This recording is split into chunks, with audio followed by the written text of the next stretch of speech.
सभी भक्तों के लिए श्री राधे राधे, जय श्री श्याम। हाँ भाइयों,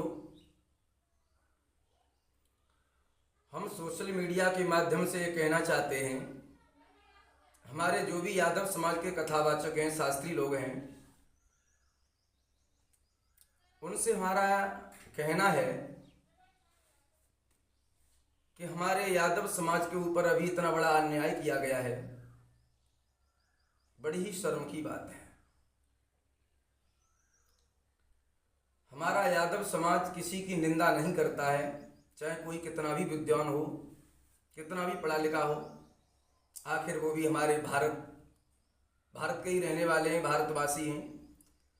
लेकिन अभी अभी ये घटना हुई है हमारे मुकुटमणि महाराज के साथ में। इतनी बड़ी घटना किसी कथावाचक के साथ में नहीं हुई।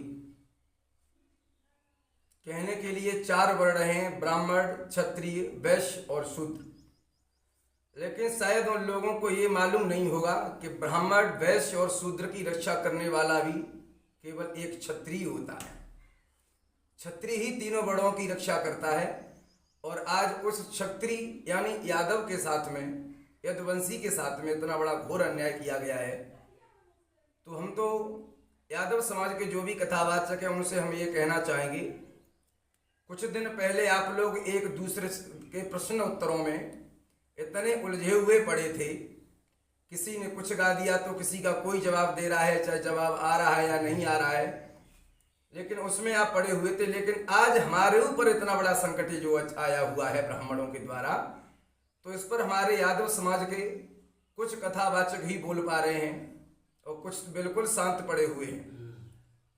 ऐसा नहीं है, जो आज मुकुटमणि के साथ में हुआ है कल वो तुम्हारे साथ में भी हो सकता है। इसलिए आप इस पर विचार करिए और अपनी अपनी वाणी के द्वारा इस चीज का प्रस्ताव रखिए। वैसे हमारा हिंदू संघ यादव लोग सदैव से ही ब्राह्मणों की सेवा करते चले आए हैं। लेकिन अगर ब्राह्मण हमारे यादव समाज के साथ में इस प्रकार का व्यवहार करेंगे तो हम ब्राह्मण जाति को बिल्कुल ही त्याग देंगे।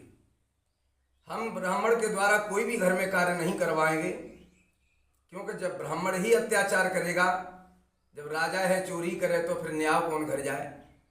इसीलिए हमारा ये कहना है कि यादव शास्त्रियों से अपनी अपनी वाणी के द्वारा कुछ न कुछ इस विषय पर जरूरी विचार विमर्श करें। और हमारे कथावाचक मुकुटमणि के साथ में जो अन्याय हुआ है उसका हमें बड़ा ही खेद है। और हमारा यादव समाज उस बात पर विचार भी विमर्श कर रहा है। आगे देखते हैं क्या क्या होता है।